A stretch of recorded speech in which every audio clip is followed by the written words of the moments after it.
ঘুরতে কার না ভালো লাগে বলো, তাও আবার নিজের প্রিয় মানুষটার সাথে। আমার বর তো ক্যামেরার সামনে আসতেই চায় না। আজকে ছিল শনিবার, বরের ছুটি, তাই বাড়ি থেকে একটু বেরোলাম।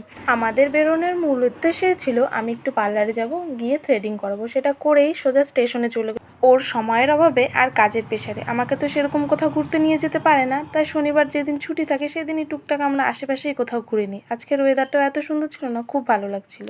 পাশেই আবার মেলাও হচ্ছিল, এটা নাকি শ্রাবণ মাসে শ্রাবণী মেলা বলে। বৃষ্টি হয়ে মেলার পরিস্থিতিটা দেখো, কাদায় পুরো শেষ, সেজন্য লোকজনও বেশি দেখা যাচ্ছে না। তারপর আমরা এক সেট কাপ নিয়ে সোজা বাড়ি চলে এসেছি। বাড়িতে এসে হাতে মুখে জল দিয়ে সোজা গিয়ে একটু অ্যালোভেরা ছিঁড়ে নিয়ে আসলাম। আমার আবার থ্রেডিং করার না কপালে খুব গোটা গোটা উঠে যায়, তাই একটু অ্যালোভেরা দিয়ে নিলাম। এদিকে আমি চা নিয়ে এসে বসে আছি, চা ঠান্ডা হয়ে যাচ্ছে তাও খাচ্ছে না। শনিবারেও কাজ থাকে আমার বরের। তারপর রাতে খাওয়া দাওয়া কমপ্লিট করার পর একটু স্কিন কেয়ার আর বেনুনি করে শুয়ে পড়লাম।